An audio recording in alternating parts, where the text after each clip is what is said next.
Hello, I'm the curator and this is today's item. Now there are two things that I'm sort of known for in my blatherings on the internet, amongst the 21 subscribers I have as of the recording of this video. I do hope I get more soon, it would be very nice. But anyway, two things are books and games. And this is a book, very messy book, very disgusting book that will give you the plague just by looking at it. I don't even know what that is, and I'm not sure I want to know. About games, not just playing games, but making games. Games to make and play, in opposed to games to make and revolve, games to make and conflagrate, games to make and evert, games to make and put into space, games to make and eat. Yum.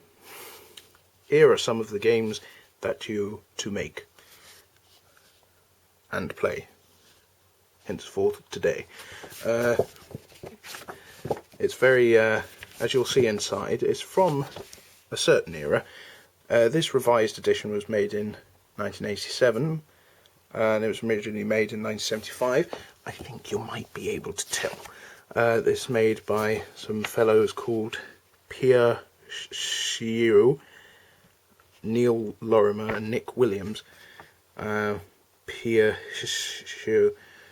As a Brit, I'm legally obligated to be terrible at foreign names. To be honest, most of the time I can't even get my own name right. Hello, I'm the Curtador. Wait, that's wrong. Hello, I'm Crumb Tiddly. Oh, wait, that's not correct. Hello, I'm Curtains McGee. Oh, that's not my name, is it? Wonderful. Anyway, looking in here, you'll be able to see all sorts of games to make and play.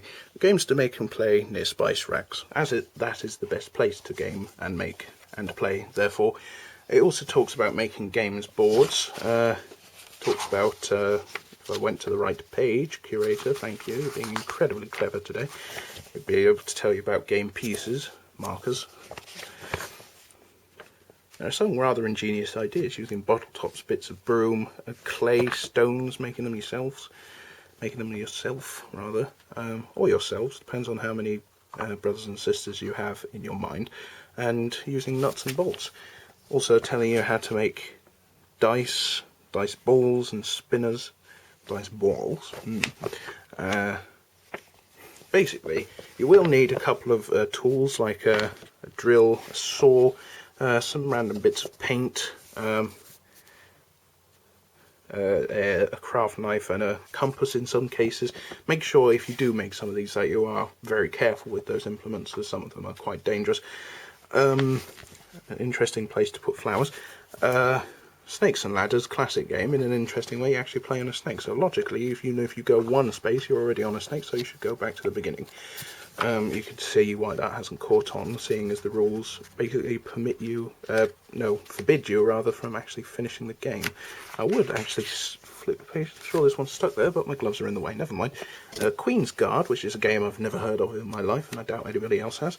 Backgammon, which is rather complicated, and you use bearded little men instead of regular things. You're using slave labour, paper slave labour in your games. Well done. Mankeller, which is alright, if a bit confusing at times. Wordfish, which Labouche is certainly something. Shove Halfpenny, which is a very old style game and is to be played with cheesy nibbles and orangeade. That's the best way to play it, I'll have you know. Also very old branded soft drink. Rhymes with Klepsy. Roll a Penny, which is a version of those 2p machines I talked about in the slot machine video. You sort of roll them and sometimes they go in holes.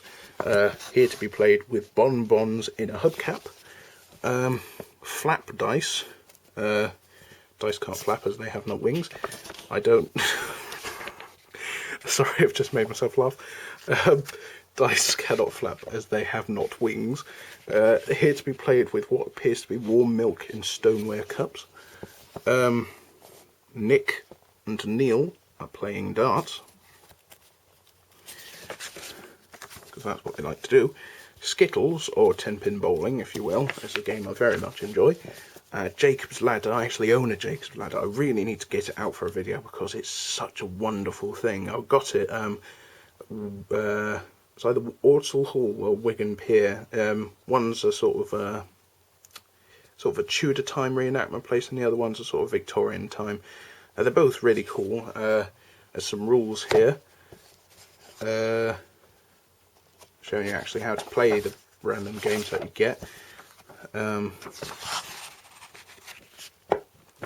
There's flat dice. Some words of advice. You don't just win by fighting off the blurred pages of doom. I think that's the end of this video because I've said enough about it already. If you can find a book of such a nature, do get it. I mean, books that promote and show you how to be creative are sort of incredibly good things to have, especially if you've got children that you want to engage. Some of the games might be a bit over their head, but this is the stuff that the internet was built off of, and you know, knowing how to make your own entertainment. I mean, if you know how to make a game, then you'll be entertained for life, really. I think that's all I really need to say about it. Bye bye.